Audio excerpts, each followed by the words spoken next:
Welcome back to the Pump Take Sports Show. Today, as you can see by the hats, not only on our head, but what you can see in front of you here. Today is Mock Draft 2.0 day for Pump Take Sports, and we're actually going to use PFF's Mock Draft Simulator for this one. Last time we did the Draft Network. But the interesting thing about using PFF is we're going to be able to make trades with each other. So I'm going to be drafting we're going to be drafting every other pick. So Aidan starts at 1, I do 2, he does 3, I do 4. You get how the drill works. But then if he, let's say at 6 and wants to make me a trade down for whatever team would be picking at 6, let's say it's the Dolphins, he could do that, but I would have to accept his terms of the offer. So it makes it a little interesting, a little fun to be able to mix it up and kind of control the draft in whatever way we want to do it and try not to collude too much to get the Giants to get Kyle Pitts at 11. I'll try. Yeah. So first and foremost, how you doing? You ready to get this thing started? Yeah, I'm doing great. I'm really excited. We're well into April now, so we're in full swing of draft season. Honestly, if it was tomorrow, I'd be happy, but I'm ready to get started with this. And honestly, like I said, I'm ready to see the actual draft. So yeah, let's get going. Let's fire it up. So first and foremost, I probably should have done this before I started the video. I need to find where to actually draft a player. Oh yeah, so sorry, you got to click start draft. Yeah, right there in the top right or bottom start right. Draft. All right, perfect. Here we are. So first and foremost, I like how this looks here. Oh, 4 trades already. Yeah, so we have offers for the first overall pick. The Broncos want to move up for Trevor Lawrence here. The Broncos want to move up. What are the other teams? Oh yeah, you can check. I think if you click on the Broncos, yeah, the Eagles, the Vikings, and the Patriots all want to trade up to the number 1 pick. Interesting stuff. I appreciate them, shooting their shot, putting it out there. But the Jacksonville Jaguars here in Duval, we're going to stand pat and make the obvious pick and take Trevor Lawrence here. Yeah, I think it would be crazy not to do that first overall. So I agree. Trevor Lawrence is going first overall to the Jacksonville Jaguars with Aidan's pick. So then it comes around to me with the Jets. 9 trade offers are on the table here right away. Very interesting stuff. Let's see the teams that are interested. Might just take the old thing a second here. The Lions are interested, the Panthers, the Broncos, the Eagles, the Vikings, the Cardinals, the Bears, the Colts, and the Buccaneers are all interested. But I'm not listening to any calls at number 2 overall. I am 100% drafting Zach Wilson out of BYU. I think this is what the Jets are going to do. I think it's a good decision for them to do.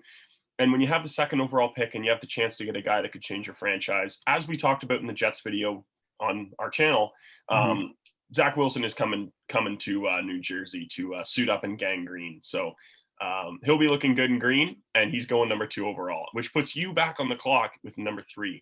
Yeah. So, very interesting. I mean, I think just to put it out there, those trade offers did look compelling. Like there were some teams there with some good picks and could have good picks next year, like Minnesota, possibly. Yep. But when you're the Jets, the only reason you trade down is if you're keeping Sam Darnold. And as we've said many times on this channel, we're not entertaining that option. So we're sitting here with the 3rd overall pick. The San Francisco 49ers obviously traded up couple weeks ago, coming up here, to secure the franchise QB, and we just did a video, full 7-round mock draft on them, and we made it. We did our whole explanation as to why this pick we think it is what it's going to be here, and that's Justin Fields here. So if you want to see our explanation on that, I would recommend you go check out that video where we did a full 7-round mock for the 49ers and went through their entire draft. And we spent some time explaining why we think Justin Fields and not Trey Lance or Mac Jones is the pick for San Francisco there. Yeah, absolutely. And we also mentioned in that video kind of a hint at what we think the Atlanta Falcons will do, which is what I'm on the board for at number 4. Now, this is the first time in the draft that I'm actually going to look at some trade offers here for the 4th overall pick. I don't think I'm going to take any. I'll leave that on the table because I'm going to take a quarterback most likely, but I'm going to look at to see what's being offered to me here.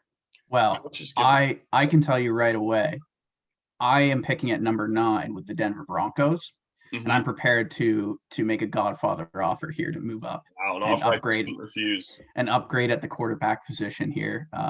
Once we get into the trade system here. Here we are.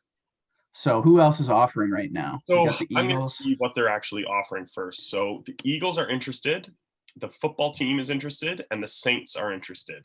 But Mhm. apparently, so are the Bengals at number 9, or sorry, the Broncos at number 9. The Broncos are interested. So let me just So see what the Broncos have here that I would want. they're pick number, yeah, they're up there. Denver Broncos, right there. So I just want to say one thing about the Falcons before we get into this is Mhm. that I've seen in a few spots here. I haven't actually seen the details myself, but apparently this offseason they restructured Matt Ryan's contract in a way that's going to make him very difficult to cut or trade going forward. So it's certainly not impossible that the Falcons take a rookie quarterback at number 4, but it does make it less likely because they'd be wasting more years of his rookie contract. I mean, sure, Matt Ryan can even sit on the bench for that time, but it makes it seem like they don't have their eyes toward the future Yeah, quite yet. So yeah. that's one interesting point why I think the Broncos and the Falcons trade would make sense. Just to put that out there before we actually get into the offer that I'm So, prepared to make. all right. Well, before I hear the offer you're prepared to make, Mhm. you're right about the Matt Ryan contract situation. It doesn't mean that my front office isn't still thinking that we need to look down the field a little bit and try and get ourselves either Trey Lance or well, I'm not going to draft Mac Jones. Trey Lance would be the pick that I would make here. Yeah, of Um, course. I only say that. I mean, of course, we've said it before, but when we do these, we do a little bit of a mix of what we think is going to happen and what we would do. mhm. So, just because the Falcons are committed to Matt Ryan doesn't mean that we necessarily will be here. Exactly. So I'm curious to know then, because I'm telling you, my phones are ringing. I've got Mhm. Carolina on the line. I've got Detroit is on the line. But what is the Godfather offer that you would make from Denver to move up to number 4 and select your guy? Oh, sure. So I'll tell you that. But first, I do want to just rationalize why I think Denver would do it. Mhm. Just because, their team is in a good spot to win now. Drew Lock did not show enough last year for me to think, okay, I'm going to stand pat and see if he can develop. I'm not taking that chance. I want to win now. And I want to do what the 49ers did, which is they had a roster that, they're not going to have a high pick next year, even if Drew Lock sucks. They're not going to be picking at number 9, most likely next year, Yeah. because the rest of the roster is pretty good. And they're getting some guys back healthy. So that's what I'm thinking here. I just want to move up and make sure I have that position covered. A lot of the other options the Broncos would have had have kind of gone by the wayside. Matthew Stafford, Deshaun Watson, Russell Wilson. Doesn't seem like any of that's going to happen, especially, of course, Matthew Stafford. But in any case, that's why the Broncos are looking to move up. They want to win now. They're not satisfied with Drew Lock. So with that all being said, the Niners the other day, or I guess a few weeks ago now, took the number 12 pick to move up to number 3. And what they gave up was a first round pick next year and in 2023, and their compensatory third round pick. So overall, 2 first round picks, or sorry, 3, including the trade down, the number 12 pick. So 3 overall first round picks and a third rounder for the third overall pick. If I'm the Denver Broncos, I'm offering number 9. I'm offering number 40 in this year's draft. Mm-hmm. I'm offering a round 1 next year, and I'm offering a third rounder next year as well. Next year. So I'm getting the 9, the 40, and then a round 1 and round 2 next year. Round 1. Did I say in 2023 as well? Sorry, just say the offer. Okay, again. sorry. So here, let me just say my whole offer. Okay, Mhm. number 9 and number 40 this year. Yeah. A round 1 and a round 3 next year. Yeah. And a round 1 in 2023 for the Falcons' number 4 overall pick, number 108 in this year's draft, and a round 5 next year. That's pretty compelling. I'm not going to lie. I think, partially for the fun of the video, I'm going to make this go through. But let me also just say, before we do make this deal go through, from the Falcons' point of view, this would not be crazy to do. Like we've said in our other draft videos, yeah, you're not getting a QB at 4, but you did restructure Matty Ace's contract. And when you look at number 9, which is where we would be picking, I mean, Denver's going to draft a quarterback. You know the Bengals are not. The Dolphins are not. Now, the Lions and the Panthers, they might, but they're not 100% going to draft. Yeah, because Mac Jones, spoiler alert, will be the quarterback next. Who knows if that's who they want? Exactly, right? So you don't know if they're going to draft a quarterback, which means you could still maybe get a guy to put in the system behind Matt Ryan at 9, or get one of the 4 best football players in the draft. So Exactly. really, it does make a lot of sense for them to do the trade. Plus, you get all the assets to move down the line and then making those hard decisions later around Matty Ice's contract. So, Now, no, yeah, I do want to say that it is a lot for the Broncos to give up. There's absolutely no question about that. But sorry, that's around 3 next in 2022, not around 2. Yeah. It is a ton to give up, way more than the 49ers gave up, but it's important to keep in mind that this trade is happening on draft day. The Falcons have a ton of leverage. Trey Lance, the last quarterback seen as like a transcendent type talent left on the board. The Panthers will be looking to trade up. The Lions might be looking to trade up. Certainly, we've seen the football team, the Patriots, the Vikings. There's going to be a lot of bidders here. The Broncos are going to have to push their cards to the center of the table and make an offer here that the Falcons can't turn down. And they are getting some mid-round picks back in return. But yeah, and they do have some potential trade options with Von Miller, kind of on the block. Potentially they could acquire some draft capital that way. But at the end of the day, they're just looking to get their quarterback of the future. They're not going to have a first round pick for a long time. But, I compared them a little bit to the Rams and the 49ers, who both have operated with a model of, hey, if our roster is good enough, we don't need first round picks. Yeah. We don't need first round picks to win. We just need that quarterback. And they've both shown that they can do that and win. So that's the rationale for the Broncos. It makes a ton of sense for the Falcons too. They're moving down. And, if they don't want a quarterback, it makes all the sense in the world to move back and just take, the best player that falls to them to help Matt Ryan win now. So I think it's just a match made in heaven here for these two teams. Yeah, I mean, I think it's a win-win for both teams. I'm going to hit the force the trade button because you are picking 9 and I'm picking 4, so we're going to make it happen. Boom, the trade has gone through. So now you're getting offers, interested teams here. I don't know if we would. The Jaguars are somehow looking to trade back up the Ravens, the Bills, and the Lions. But, of course, that's not why you made the move. Absolutely. So who does Denver take at 4th overall? Well, they're going to go with the quarterback out of North Dakota State, Trey Lance here. We've talked about him lots of times before. We don't need to relitigate it too much, but he's got all the physical tools that Drew Lock has, plus, some more arm strength, some more mobility, and just everything that Denver wants to put in a system and put him around all those weapons that they have. They have a solid O-line, a good defense. They made some nice additions this offseason. They view him as the last piece of the puzzle with his physical ability. And I think he fits right in there. Absolutely. So, by the way, let me just say, while we get into the mid-round or mid single-digit picks here, no matter how this order goes, Aidan's going to pick for the Giants and I'm going to pick for the Packers, no matter how it goes, just because that's our teams and we just like to make it fun like that. But the Bengals are now on the clock. And I believe this is your pick again, because I just traded my pick down. That's right. Yeah. And this is an easy one. There's been some debate here. And honestly, I can understand it because, it's between Jamar Chase and Penei Sewell, obviously. Yeah. Right. And I can understand it because, you have the connection between Burrow and Jamar Chase. And, a wide receiver, a number one wide receiver of the talent of Jamar Chase is really important. And I think it's fair to argue that a number one wide receiver like that is more important than a number one left tackle in terms of positional value. I would agree. But what is not being factored in here into those discussions enough is the fact that none of it matters if Joe Burrow is not healthy, right? Yeah. And yes, in a nutshell, it's definitely fair to say wide receiver is more valuable than a tackle. You filled your tackle needs with Riley Reif and Jonah Williams. Therefore, pass on Penei Sewell. But to me, it's like, you can shift some of those pieces around on your O-line. The number one priority here is keeping Joe Burrow healthy after that ACL tear last year. So that factored in makes Penei Sewell worth the pick here. And the other thing is there's a lot of receiver depth in this class.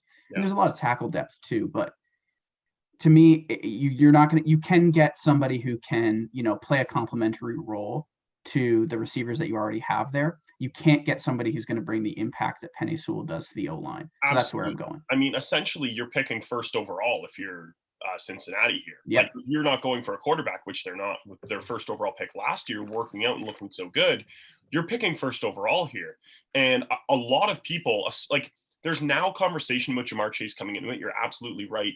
But until now, it wasn't really a conversation. Like, Penei Sewell was just the guy that everyone was ranking as the best football player that isn't a quarterback in the draft. So I completely agree with you. So you're going to take Penny Sewell out of Oregon? Yes, absolutely. That's an incredible pick for the Bengals. And now I'm on the clock with the 6th pick for the Dolphins after doing all their mastermind moving around. It ends up they still basically get an all-star stud coming to their team. So this is going to be tough because I love Kyle Pitts and I love Jamar Chase. But for me, in terms of what they could really use on this team, they need to give Tua some weapons. I mean, Will Fuller did come over on that 1 year. I believe it was $10 million deal. Yep. But Jamar Chase is going to become a Miami Dolphin here at number 6 overall. We're not going to consider trading the pick. We're going to take, as most would say, the best receiver in the class. Just after seeing his unbelievable pro day stuff, his numbers just statistically from when he played with Burrow and just his tape, it's kind of a no-brainer here. Kyle Pitts is unbelievably exciting and good, but we need to stretch the field a little bit, and we need to say, all right, Tua, show us how you can move the ball down the field. So Jamar Chase is going at 6 to the Dolphins. I absolutely love that pick. I agree with you. I mean, I'm not a big fan of saying, as some people have said this, if you have a tight end, you can't take Kyle Pitts. I think you absolutely can still do that because he's versatile enough that he can move around. But with that being said, what they have in Mike Gesicki there is, I don't want to, undersell Kyle Pitts, but it is very much Kyle Pitts light. He brings a wide receiver skill set, vertical threat tight end, no doubt. Like not a lot of other tight ends do.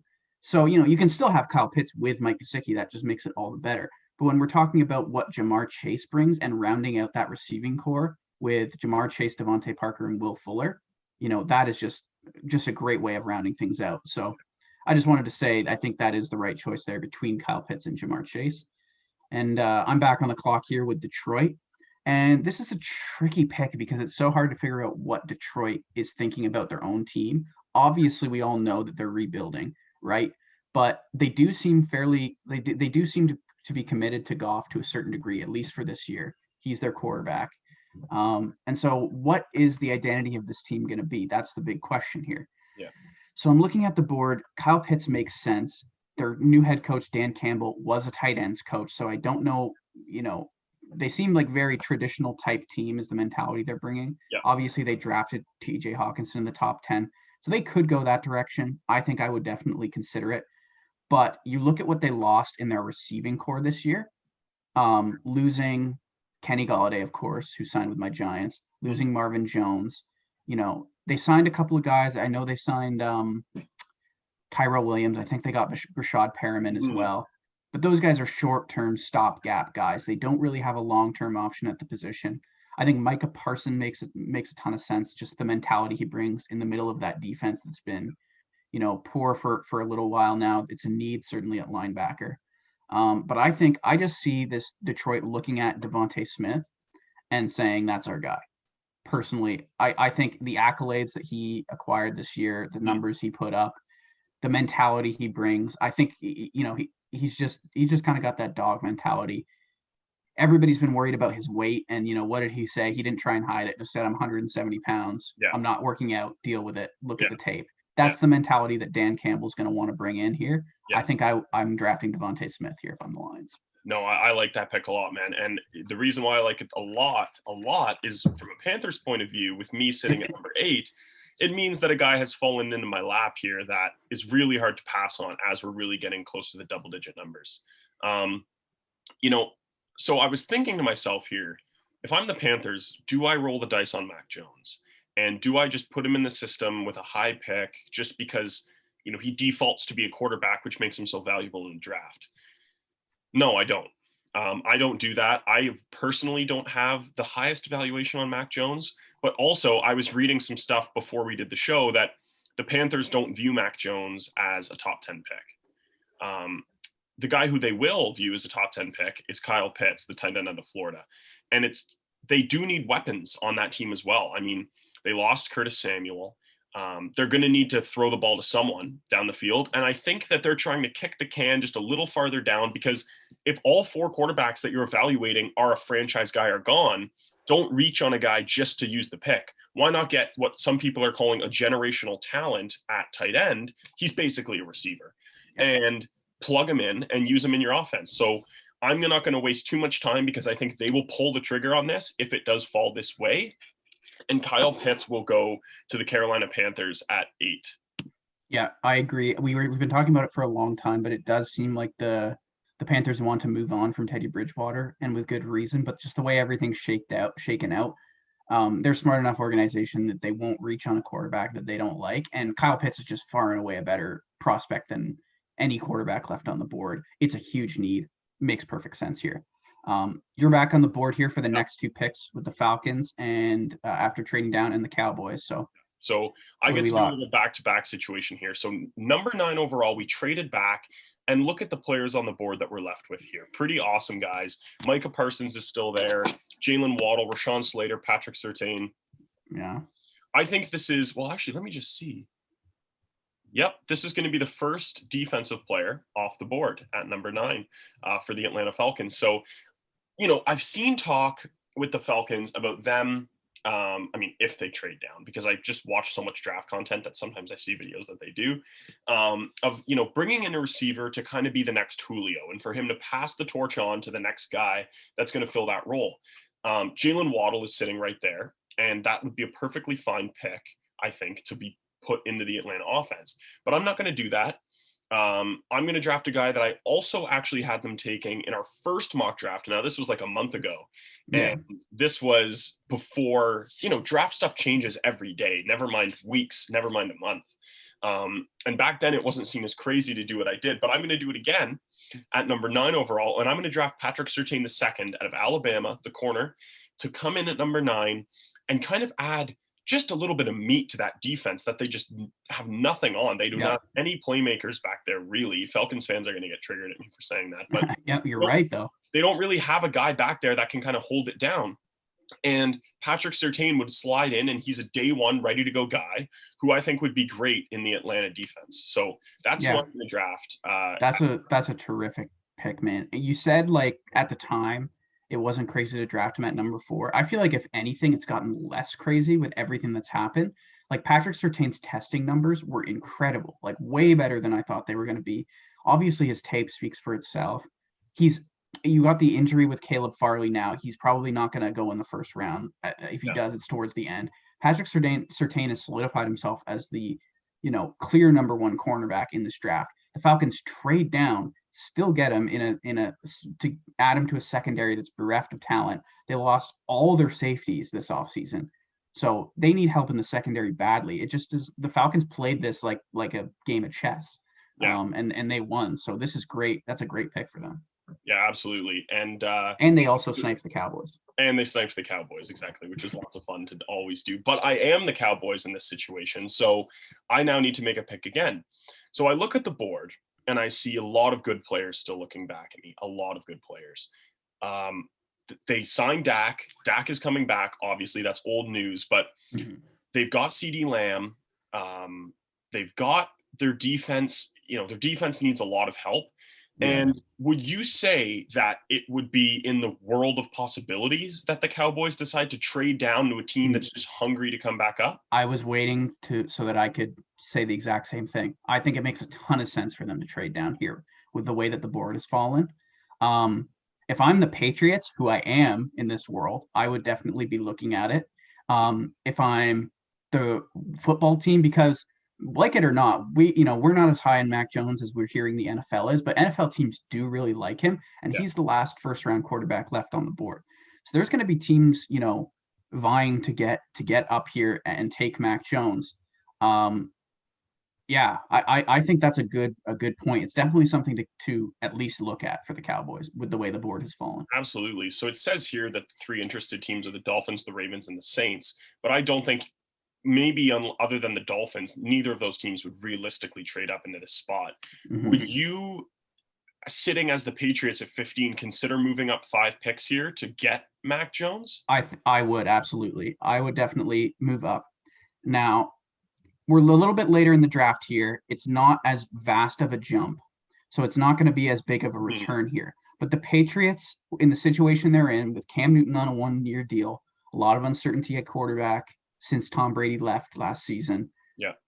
Getting a quarterback that has drawn comparisons to Tom Brady, I think they will be willing to move up here. We've seen them when the Jets and the 49ers were on the clock, they were trying to move up.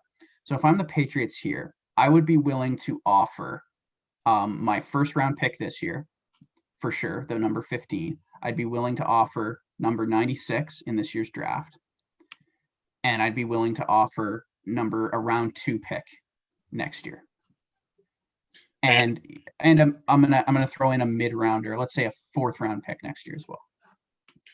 So let me say first and foremost, from a Cowboys point of view, and I'm sure there might be a Cowboys fan or two that watches this video, think about the capital that you're getting moved down the line, as well as you're only moving down 5 picks. So, originally when you look at the board, you're thinking, okay, the Cowboys could draft Jalen Waddle here. The Cowboys could draft Rashawn Slater here. They could draft a lot of good players, but can't you just get that guy or a slightly comparable version of that guy 5 picks later and then get 3 picks as well? And from a Patriots point of view, that the Cowboys aren't looking for a quarterback and you need one. So really it makes sense for them to make this move, and it's fun for the video as well. So on a Cowboys point of view, I'm Jerry Jones right now. It's a pretty weird life to live. I'm on the phone and I'm thinking that I'm going to accept this deal as long as New England is also into it. Of course, yes. I'm all in. Like you said, I think it makes a lot of sense because if I was the Cowboys here, honestly, their need in the secondary is so desperate. And I don't think J.C. Horn is a crazy reach. I think he's definitely the second best cornerback in this draft. Now he's established himself that way, especially after his testing numbers. I would probably just take him if I couldn't trade down, but I think they have a good chance of still getting him. Yeah. Even if they trade down here. So, and even if they don't, there's still lots of good players left on the board. So just acquiring that extra capital for both teams, this trade makes a ton of sense. Yeah, absolutely. So the official details of the trade are the Cowboys give the 10th overall pick for the Patriots, 15th pick, 96th pick this year, a 2nd and a 4th next year. So there it is. The trade has gone through, which means you are now picking 10th overall as the New England Patriots.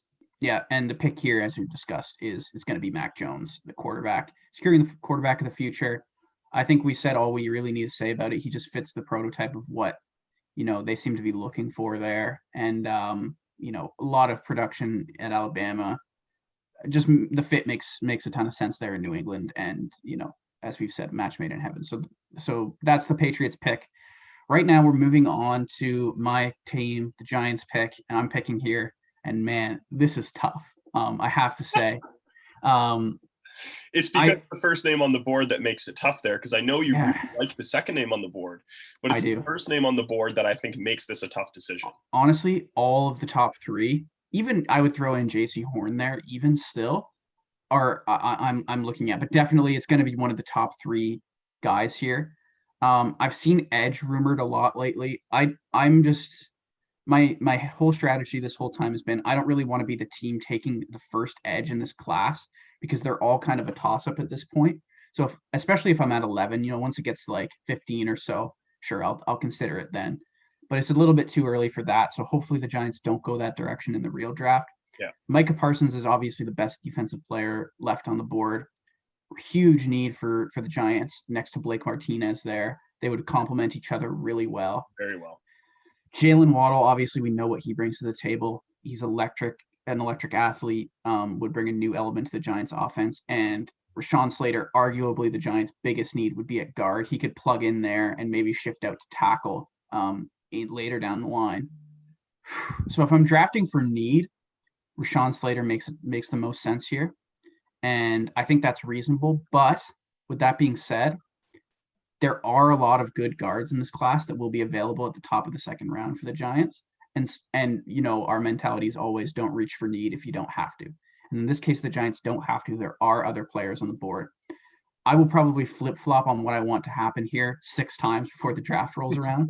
But as we're sitting right here, I think I'm still going to go with Jalen Waddle here. And there's a couple of reasons. Number one, you look at the Giants depth chart right now and you say they probably have their top 3 guys, and that's that, right? And they even have some depth after that with John Ross and Dante Pettis. Yeah. But the thing is, Sterling Shepard could be a cap casualty next year. His contract is huge. He's getting older. He doesn't necessarily fit the timeline of the team. And Jalen Waddle was better than all of those guys anyways. So you're improving. I think you're taking the best player on the board at this point.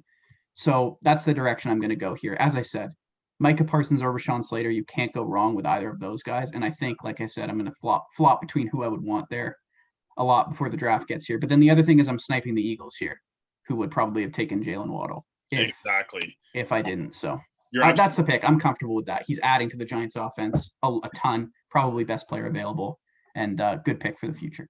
Absolutely. And you're totally sniping me at 12, picking for the Eagles here, because I wanted Jalen Waddle to fall down because that's who I would have selected.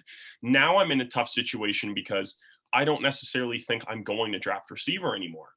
I love Rashad Bateman. I love him. I think he's a great player. And not only because I want him to fall to the pack, I don't put that into my he won't fall to the pack, but I want him to. Jalen Waddle was kind of the end of that tier of receiver that's going to go this high in the draft, I think. Now I'm left looking at the board, and obviously there's still great players left. We really need corner. That would really be good. We could take J.C. Horn here. We could take Micah Parsons here, really. I mean, we have a need at linebacker. Would the scheme fit be too weird to put into Philadelphia? It wouldn't be a perfect fit. I'm not really sure what they're doing with their defense now that Jim Schwartz has been fired, but Micah Parsons is versatile enough that he would find a way to fit either way. Mm-hmm. So I wouldn't be, the scheme fit is not what I would be worried about. Yeah, and also Micah Parsons really, like, this is right around where his ADP is drafting him, but in terms of his rank, they have him ranked the 7th best player in the draft. Mm-hmm. A ton of NFL scouts and just people in the draft world are talking about this guy like he's a game-breaking linebacker. And if you watch his tape, it's hard to disagree. If you're Philadelphia sitting here at 12 and Micah Parsons falls to you, you kind of just take the best defensive guy on the board, right? I mean, you could trade down in this situation. You could get some more assets, but why not just get a blue-chip defensive player that can kind of lead your defense into the next phase of its life? Yeah, it's not a pick I see super often, but it does make a lot of sense here. They're rebuilding. Why not put a versatile piece in the middle of your defense? You can't really miss on that pick unless the character concerns come to light. But I don't know. Nobody knows too much about that, so there's no reason to think that it's going to be a problem. Yeah, so I'm going to draft Micah Parsons just because I also don't really see him falling. Like, if you look at the next teams that are there, I mean, Chargers, Vikings, Cowboys, because of our trade, Cardinal. Like, I don't really think Micah Parsons in real life is actually going to get to that point. So that's another reason to make this pick. So I'm going to take Micah Parsons to the Eagles. It's not a popular pick. It's not something that's happening a lot in the draft world, but it does kind of make sense. And I'm just going to take the best player available if I'm the Eagles, if I'm Howie Roseman. Like, you can't really go wrong with that. So you're back on the clock now at 13 with the Chargers. Yeah, and this is another easy pick. The 49ers' biggest needs are on the O-line. Obviously, really important to protect Justin Herbert. Rashawn Slater, the most dynamic O-lineman in this class. He can play every position across the board. He would slide right in there at left tackle at this point and, be their franchise. I'm kind of sad that, the Giants didn't get to take all these players because I do love Rashawn Slater, and if he's the pick, I'll be happy. But if I'm a Chargers fan, I'm ecstatic that, the second best O-lineman in the class fell to me here. That's who I'm going with, Rashawn Slater at 13. Yeah, you just can't go wrong with that pick. It just makes too much sense. I definitely should not be picking this because I think I'm going to pick like Pete Werner or something here for the Vikings at 14 and just being a division rival. He might be too good. I'm just kidding. I'm not actually going to do that. They've got some needs as well, and tackle is one of those needs. Their O-line really could use some work. I mean, they need a guard. They could use help in the defense. They kind of are just falling apart in a lot of places here. J.C. Horn is definitely in consideration here for this pick. I mean, losing a lot of pieces in their defense, they kind of need a guy to, be the next step into the future there. But also Christian Darrisaw would be another good pick there for the Vikings at 14. Yeah. It's tricky because really it's like, what makes more impact day one? Is it Christian Darrisaw or J.C. Horn? And I think the answer is Christian Darrisaw. I would 100% agree. We've seen rookie corners in recent years not really come in ready to play. Yeah. So, and the other thing is they have a ton of young corners already. So, they'd just be adding more inexperience to that mix. They did sign Patrick Peterson, but I agree. I'm going to take Christian Darrisaw. They did take Patrick Peterson. That's very true. Yeah. I'm going to take Christian Darrisaw here, the tackle out of Virginia Tech at 14. And I think you're licking your lips if you're the Vikings there. I mean, getting such a good tackle where you're drafting without having to move or anything like that, it worked out pretty well for them. So now I'm back on the clock with the Cowboys. And this one's a little tricky because, once again, J.C. Horn is still sitting there, and they really, really do need a corner to fill in for just that atrocious defense. Christian Barmore would also be a pretty cool pick here to the Cowboys. And honestly, there's a lot of players in here that would be a decent fit for the boys here at 15. But I'm going to take the best guy on the board. Well, not necessarily the best guy on the board, but the guy top on the board being J.C. Horn going to the Cowboys at 15. I mean, if you look, that pick was almost in consideration at 10. Yeah. And so to get the picks you got and then come back around at 15 and get a guy like J.C. Horn, I think you're doing pretty well for yourself. Yeah, I hate to say it as a Giants fan, but this would be a absolute steal for the Cowboys. I would have taken him at 10 and not even really blinked because Surtain was gone. Yeah. It's not it's a maybe a little bit of a reach, but they've kind of pigeonholed themselves to needing a corner. Yeah. So the fact that they got him still at 15 while acquiring more assets is just amazing. I think this is you again with the Cardinals here. Yeah, I think it is me again as well. So the Cardinals have some flexibility here to do some interesting things. I mean, they do need defensive line, but they could also take JOK here, which would be a really cool player to go to their team. Wow, imagine him with Isaiah Simmons. I know, it would be unbelievable. And it makes me lean towards it. But Christian Barmore, I think, is who I'm going to take here at 16, not to just follow the board step by step, but the guy's a monster out of Alabama, and interior defensive line is something that they could use in Arizona. So, I mean, they did bring in J.J. Watt, though. I mean, they do, not that he's interior, but they do have a decent pass rush. I got to think about this one. I mean, I'm looking at the board. There's a lot of good players sitting here.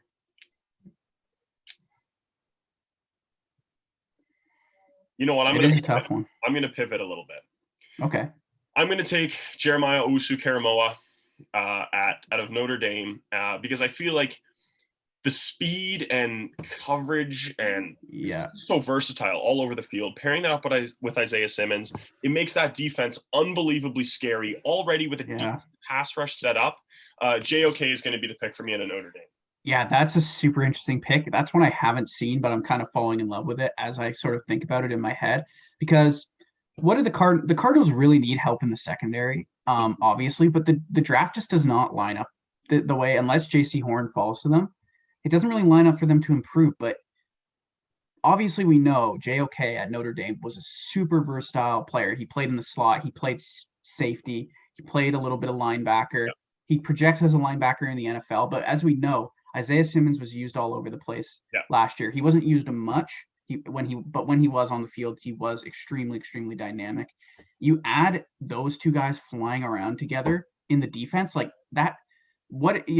Defenses are having a hard time stopping offense these days with how the NFL has shifted. Never mind when you have these guys. Right. So bringing in something that, no other NFL team has with the kind of athleticism that these guys bring in the middle of the field, that could be like sort of a skeleton key there that, maybe they could cause some damage there with that defense.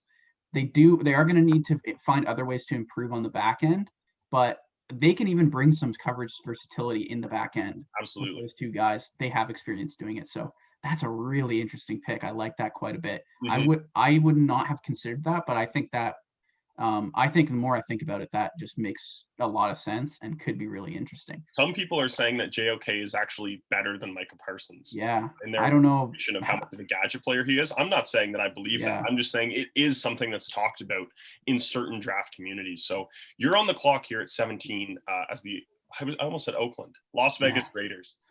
Done that a few times. A lot like the last pick here. There's a lot of options the Raiders could go. They have a lot of needs on defense. They've been really bad on defense for a long time and have gotten worse by getting rid of some players like Lamarcus Joyner, and he wasn't great for them, but they were misusing him anyways. But the point is, they have a lot of avenues to go here.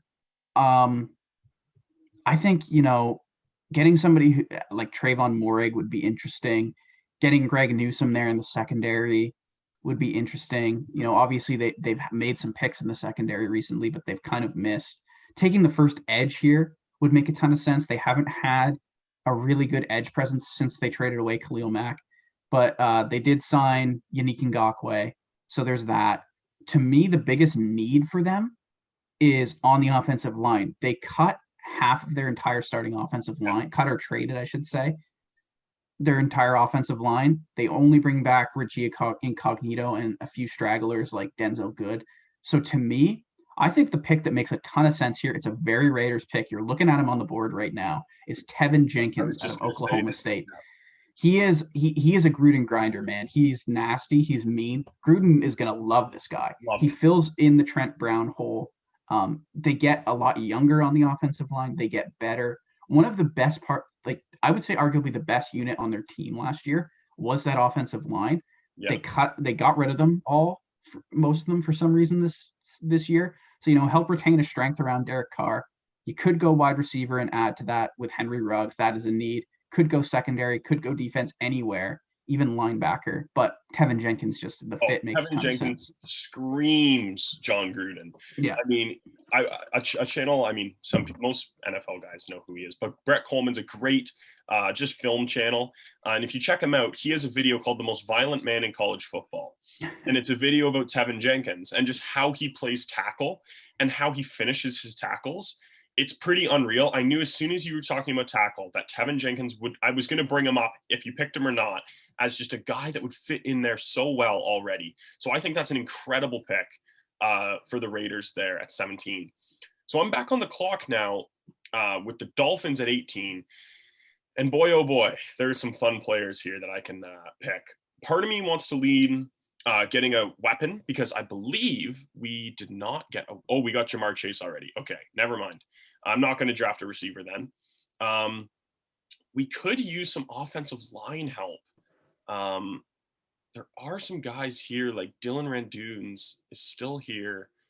It might be a bit of a reach though at 18. Asante Samuel Jr. is here. Jalen Phillips. There's a lot of really fun players here. I might want to take the first edge player off the board. That would be something that I could see them going and doing. One thing I want to bring up here, I think if they stick and pick, edge makes a lot of sense. I don't know who would be willing to trade up here or who it would be for.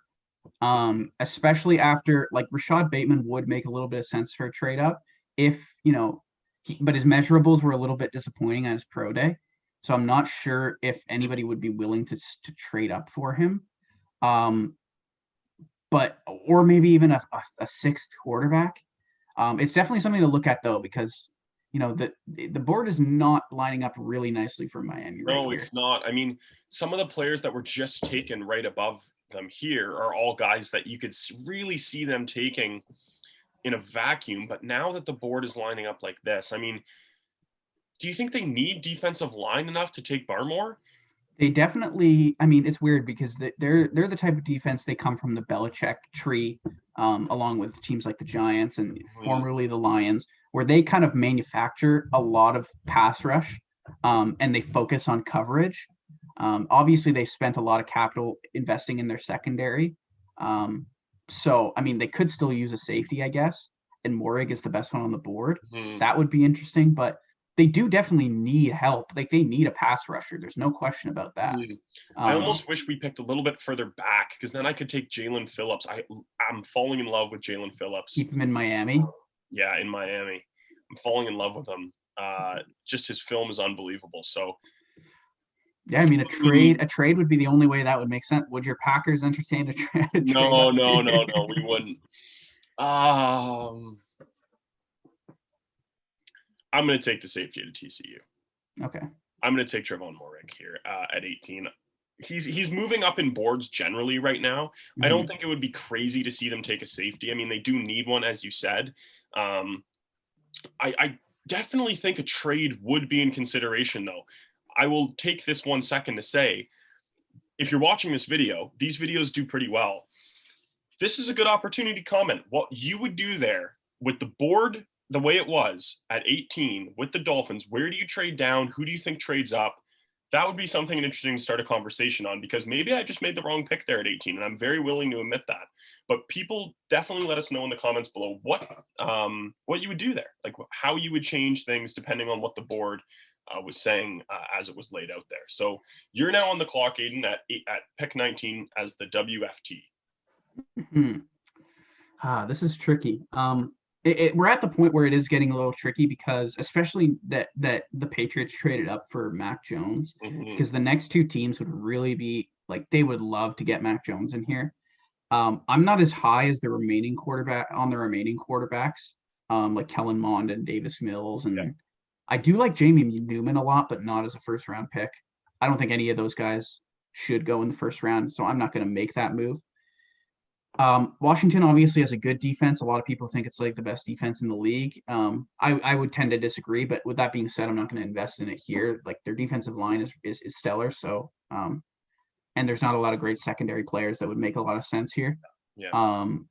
Morig, I like that fit for the Dolphins. I think they could have used a pass rusher as well, but it was a little bit early. Just throwing that out there, because, I do think I'd be interested to see what Miami fans would think about that. But I do think I would prefer Morig. I think getting the best safety is interesting. I think that would have been a good fit for Washington as well. But I think I'm going to go wide receiver here. And it's tricky because Bateman is not, he would be a really nice fit with them, like, for what we thought he was size-wise before his pro day. But now I'm not so sure that Washington would want to like triple down on smaller receivers in terms of stature. Not that Bateman plays a lot bigger than he measured out to be. So that's my only reservation. But I think if we're taking a receiver, that would make the most sense. Let's see here. Let me look a little bit in front of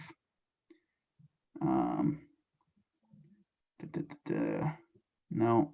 Oh, who do we have at tackle? Who do we have at tackle? I mean, we still have a lot of the tackles left. Let me just filter by position. Walker Little, Dylan Randunes, Elijah Vera Tucker. Ooh, Elijah Vera Tucker is still available. I do think they like their O-line, though. I think for some reason, I mean, they have some good pieces, but their tackles aren't great. I mean, Morgan Moses is solid, but they could use a left tackle, but I don't think they will go this direction. I'm going to go with Rashad Bateman. I think it makes the most sense here. All right, let me grab him here. The wide receiver out of Minnesota. My dream is ended as the Packers are picking down here, way at the bottom. Nice little 29th overall. I was hoping Rashad Bateman would fall down there, but he will not. He will be drafted by the football team at 19, which then, good thing you asked me to check tackle, because I am drafting a tackle here for the Chicago Bears, and I am taking Elijah Vera Tucker. I've seen some of the stuff. I think it's a good fit. He can move a little bit across the line.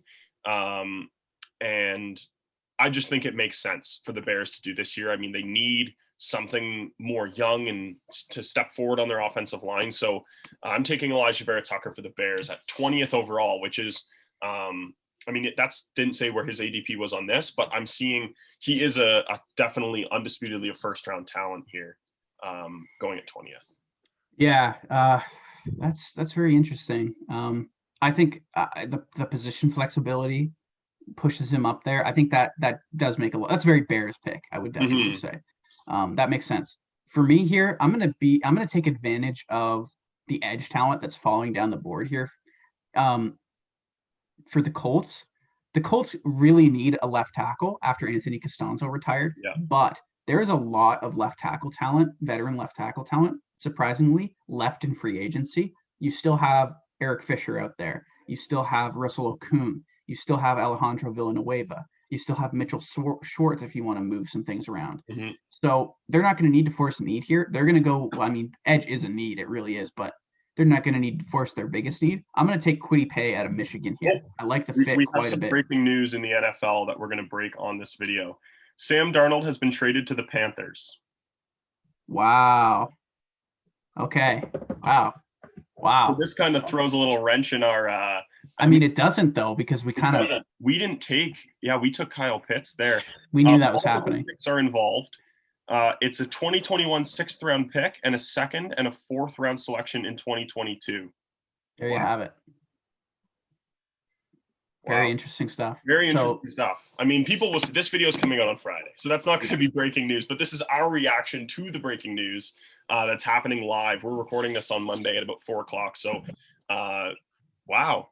So, wow, interesting. Yeah. I mean, it confirms what we were saying originally in this video, that they're not going to draft a quarterback this year. They're going to see how it goes with Sam in the developmental role that they would have drafted a guy in anyway, and then really just draft a weapon that they can kick the can with down the road to actually get their guy. Yep. Kyle Pitts is going to be catching passes from somebody else now, I guess, in our universe.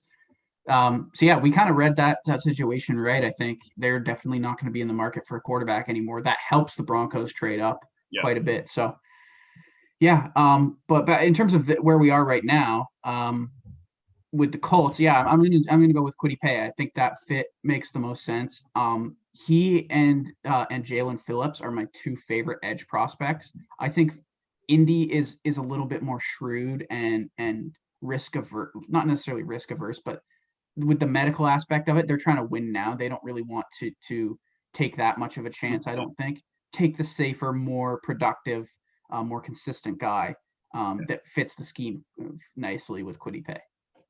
Yeah, absolutely. And so now I'm on the clock here with the Tennessee Titans, a very good football team that can do a few things here. It says their needs on the website is wide receiver, tackle, guard, and corner. And I'm going to go wide receiver here. I think they need to add more weapons to that offense. Not that they don't have any already, but I think the guy is looking at you right in the face here, and that's Elijah Moore out of Mississippi. Wow. I think it would be a really cool fit. Pairing him up with the other Ole Miss receiver, A.J. Brown. I like that. Exactly. A.J. Brown would be tweeting, like I can see, when they have player tweets at the bottom when the draft is happening, A.J. Brown will be tweeting, Elijah Moore, like, come to Tennessee, man. And I think it would be a really fun thing for the Titans to do because, I mean, they're committed to Tannehill. They're committed to doing what they're doing in pretty much every other position, but you can always add more talent at such a valuable position. So Elijah Moore goes to Tennessee at 22. Yeah, it's a great fit, great pick. They need to add some talent to their offense. I think Tennessee is in trouble this year with the amount of players that they lost this offseason. And they certainly didn't get much better. So that's a good pick to kind of make some ground up. So the Jets here with their new quarterback, all but confirmed. I mean, it is confirmed at this point. They're taking a quarterback at number 2. Yeah. After trading Sam Darnold. So we're sitting here. There's a lot of options. Can I just say quickly before you go into this? Yeah. They got a really good return for Darnold. Oh yeah. I've said before on Twitter, like, I'm not a Sam Darnold believer. I'm done with him after 3 years of just garbage quarterback play. I would not trade a 5th round pick for him. It's just a waste of time in my opinion. They got a second. They got multiple picks. They got a second next year. I mean, Carolina's really rolling the dice. I mean, it just fully confirms what you're saying. They're just moving things down the road and seeing if they can make something work with this Darnold experiment. But for the Jets, I mean, you don't want Darnold anymore, right? We've been saying that in all of our videos. You're going to draft Zach Wilson up probably. And now you're looking at, you get a second round next year. I think it was a 4th and a 6th. Like, that's awesome for the Jets. I mean, now they just get more young players to kind of move into this youth movement. But sorry, I didn't mean to interrupt you. I just wanted to say that while we're on the pick. It's a good point because we are on the Jets. So, but yeah, I think it was a great move for the Jets. One of the best ones they've made in a long time. And I don't despise it for the Panthers, even though, like I said, I would not be interested in Sam Darnold whatsoever. It's just such a quarterback-heavy league. You have to take a risk. And they needed to make a move. You could not go into next season with Teddy Bridgewater as your only option. They knew they weren't gonna, have much in the way of choices. So I think it's a fair move. I wouldn't have done it, but they're definitely not tanking. But if they have Darnold as their quarterback for half the season next year, just to see it work, I mean, they're not going to have a high pick next year, which is kind of what they want. They kind of want to have a high pick to end up getting that franchise-changing guy, to fit into what Rule's trying to do. So really, I mean, it's not a tanky move, but you have to try to do what you can do. It reminds me a lot of what Miami did trading for Josh Rosen a couple of years ago, where they just were like, okay, if you're going to give us this guy, we'll take him and see what he's got. And, we're not going to take that big of a risk. We can Yeah. move on if we need to. Yeah. So I do like it. As far as what the Jets implications here, they're sitting here with their new quarterback.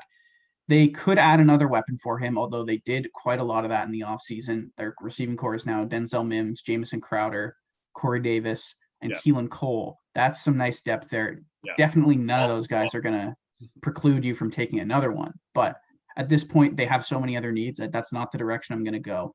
They could take an edge and pair him up with Carl Lawson, who they signed a big money.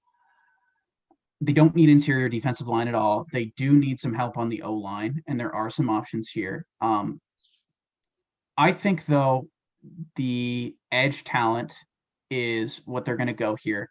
They definitely need secondary more, but one rookie corner is not going to change their secondary this year.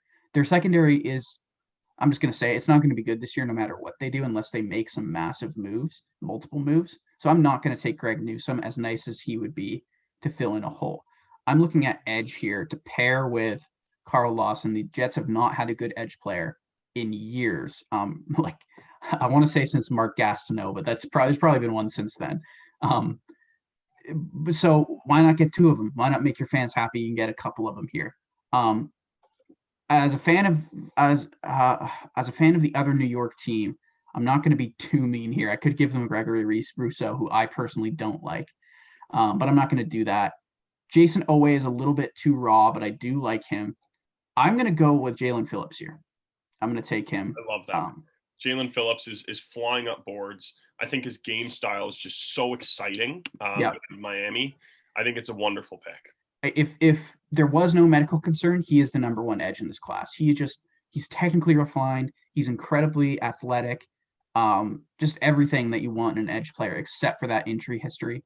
And, we'll shout out Brett Coleman here again. He said, I was watching the video of Jalen Phillips that he made last night, and he kind of made a good point that I hadn't really thought about, but I do kind of abide by this where it's like any player could get hurt, right? You're taking a gamble with anyone. And obviously Jalen Phillips with his concussion history is more likely to get hurt than your average player. But, you could take Trevor Lawrence and he could tear up his knees on the first play of practice and never be the same again.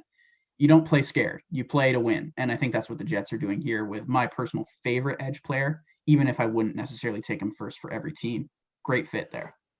Yeah, absolutely, man. I couldn't agree more. I'm going to go offensive line here for the Steelers. I just think this is such a Steelers thing to do at the end of the first round, is to take an offensive lineman. Yes, they need to think about Ben in the future. No, the guy is not here, in my opinion, that is going to make that difference moving forward. And I'm going to take Dylan Randunes out of North Dakota State, the offensive tackle. They lost a few key players on the O-line. And so this is it just makes sense to fill this in. The Steelers are a team that they're always going to be competitive. They kind of fell apart near the end of the season, kind of predictably last year, which is how well they were doing. But this is going to be something that is just to bring in a nice player to fill a spot that you need. And Dylan Randunes is going to the Pittsburgh Steelers. Yeah, that's a good pick. Filling in, they lost Villanueva. I mean, this possibly comes back, but they definitely lost Matt Filer. Yeah. The QB isn't there, so that's a good pick. Okay, the Jaguars here. This is interesting. I'm tempted to just go best player available and take Christian Barmore here. You almost have to, right? I mean, look how far down, and you would be sniping the Browns for sure. I mean, he would be such a great fit on the Browns. I'm definitely tempted to do that, but at the same time, there are other needs here, and with our new quarterback here, we want to make him happy. Let's at least look at the receivers on the board here. So we're looking at Rondale. Rondale Moore would be an exciting addition here. Yeah, he would be. No, but you know what? The defense definitely needs some help. We got Greg Newsome. They're good at corner. Safety is a little bit too rich here. There's no safety that I love enough to take here. We've said it many times. They like their tackles, so I don't see that happening. Mm-hmm. Linebacker, isn't blowing you away here. The positional value isn't here. So to me, it's between Rondale Moore and Christian Barmore. Yeah. So so they signed Marvin Jones. The path to the field definitely is not there. especially because they have Laviska Shenault, who would do a lot of the same things as Rondale. Mm-hmm. I'm just going to go best player available here and take Christian Barmore. Yeah, you just sniped me. I from a Browns point of view, I was just praying that you didn't take him because I was going to take him. But that's not the case. I think what the Browns do here is I'm going edge. And Jason Away is very exciting. He looks really good, but so does Azeez Ojulari. And both of these players would be great fits on the Browns. Which one do I think they would pick? I mean, Jason Away did look really good at the not combine. There was no combine. Pro day. Yeah, pro day. I can tell you who I'd pick. I would definitely lean with the more refined player. You would take Ojulari. Yeah. But I think you can't go wrong with either because they do still have Olivier Vernon. Oweh could sit behind Vernon and kind of rotate in. Mm-hmm. So I think there's either one is a fair option. I'm going to take Jason Oweh out of Penn State. I think that's probably he's just moving up boards. I think he's trending up. I think they're going to make a pick there. It's going to be edge no matter what, and you can't really go wrong with either of those guys. Because there's already enough pressure generated anyway that it doesn't rely on Jason Oweh's raw, just kind of unrefinedness to be in there right away. He can kind of learn under some of the great pass rushers that they have there already. Yeah, I think that's a good pick. For the Ravens here, I'm going to make this easy and just go with Terrence Marshall. Get the big-bodied guy in there that the Ravens haven't had in recent years. See if that'll help Lamar throwing outside the numbers. Their biggest need there. Now you have Sammy Watkins, Terrace Marshall, Marquise Brown.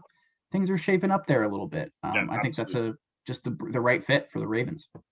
I think based on how the board is falling here, it's definitely the Saints are kind of in a great situation because, I mean, their quarterback is going to be a bit of a mess this year, just figuring it out.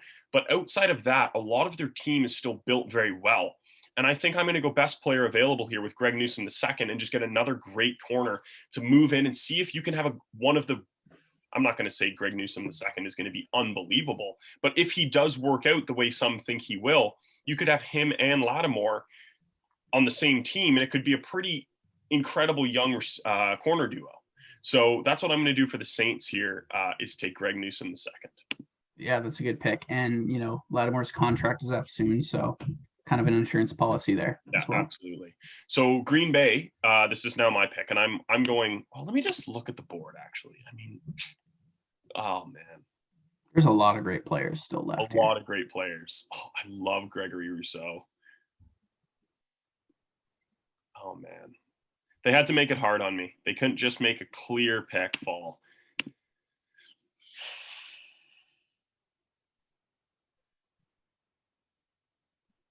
Rondale Moore would be so exciting on Green Bay. Mm-hmm.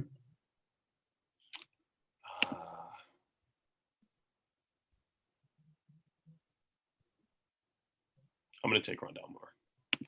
I'm going to do something that our GM would never do, and I'm going to draft a receiver in the first round and bring in a weapon for our aging quarterback that can just only improve our offense. I think Rondale Moore is the player that I would be incredibly happy with day one in Green Bay. What a great fit that is. That's exactly what they need. Just a guy that they can, he can go downfield. You can give him handoffs and he can, make plays. Exactly. So yeah, that's just a great fit. Exactly the kind of player they need. Will they take him or will they, wait until the fourth round and draft a 6'5" guy who runs in like the 4.7s? Probably that. What they're going to do. Yeah. Really. But I hope that happens.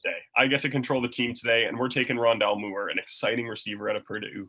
But with the thing that's exciting though is like with how short he measured at 5'7", mm-hmm. There's a chance that he falls. I'm not really that concerned about his height. I wasn't drafting him because he was tall anyways. Like the fact that he's 5'7" doesn't scare me that much. So if that's going to make him fall to the Packers, that's a win for them if they pull the trigger. Oh, absolutely. With the Bills here, man, it's tricky because there's two directions I'm looking. Azeez Ojulari. Yeah. Or I take the risk and take Caleb Farley here. Yeah. Azeez Ojulari helps them right now. Yeah, which is what I think they need, don't you? It's a need, yes. So that's the direction I'm going to go here. But I think, if any of these last teams take Caleb Farley, that's an absolute steal. yes, it's scary because of his injury concerns, but as we said with Jalen Phillips, any of your picks could get hurt. So if you're one of these teams and you're getting better and at a valuable position, that is very scary if somebody takes a chance on Caleb Farley. But I'm going to take Azeez Ojulari here with the Bills. I think that's an excellent pick, and I'm not going to make any long conversation about this. I'm taking Walker Little to the Chiefs. They need O-line. Wow. It would be such a great That's a great pick for them out of Stanford. And he continues to move up boards. So now you're picking for the Buccaneers at 32. Kind of funny. It says they need a QB, even though they just won a Super Bowl with the greatest of all time at the helm. Yeah, so I could get tricky here. The Buccaneers have not re-signed Antonio Brown. I could go with that at receiver. That's definitely an option. Kadarius Toney would be crazy in this offense. I am tempted to go with Caleb Farley because it's good. The secondary in Tampa Bay was one of the main reasons why they won the Super Bowl. It was just they drafted so well there and got so many solid players. Yeah. But eventually you are going to have to pay those guys. So getting Caleb Farley waiting in the wings, he's a top 10 talent, that would be really good. But the Buccaneers don't need to take that chance. They can definitely afford to wait. And I see him falling out of the first round with his injury concerns, whether or not we think that's right. So if we want to go a little more realistic here, Asante Samuel could fill that role. Nick Bolton and Zaven Collins I like, but there's not really a crazy need there. Depth never hurts, though. Rousseau, I don't like. I'm not a big Rousseau fan. You could go depth at tackle with Cosme or Leatherwood. But I think I'm just going to get crazy here and take Kadarius Toney. No, you know what? Let's get crazy. It's fun. Can you imagine? I mean, they haven't re-signed Antonio Brown. Apparently the Packers are like, I would actually honestly, I would be excited. But the Packers are talking about getting Antonio Brown. I'd like that. And I wouldn't hate it. But I would rather just draft a guy in the first round, to be honest, than bring in. Do both. Maybe you could do both. That'd be the best scenario. But Kadarius Toney goes to the Tampa Bay Buccaneers, which, wow, look at all those A pluses. C plus. Yeah. What world? They want Jamar Chase there for sure. So, I mean, we'll just go through it here very quickly so we won't keep too much of your day. Trevor Lawrence, Zach Wilson, Justin Fields, Trey Lance, Penny Swell, Jamar Chase, Devonta Smith, Kyle Pitts. Crazy trade. You can see the details there. Patrick Surtain, Mac Jones, Jalen Waddle, Micah Parsons, Rashawn Slater, Christian Darrisaw. Another trade. I really like this. By the way, PFF mock draft would highly recommend it. Better than the Draft Network. Just being able to do these trades, the usability of it. It's a lot of fun. J.C. Horn, J.O.K., Tevin Jenkins, Trevon Moehrig, Rashad Bateman, Elijah Vera Tucker, Kwity Paye, Elijah Moore, Jalen Phillips, Dylan Randuze, Christian Barrymore, Jason Away. All of these, in my opinion, were great picks to all the teams that needed them. Terrence Marshall, Greg Newsome, Rondell Moore, Azeez Ojulari, Walker Little, Kadarius Toney, and then the second round would begin. So thank you very much for watching, everybody. Appreciate you tuning in. We're getting closer and closer, and we will be watching on draft night, live tweeting on Pump Take Sports Twitter. So follow us there. We'll be talking about our thoughts about things, some quotes, some funny quotables from the night. So thank you very much for watching. Appreciate it. And we'll be back next time.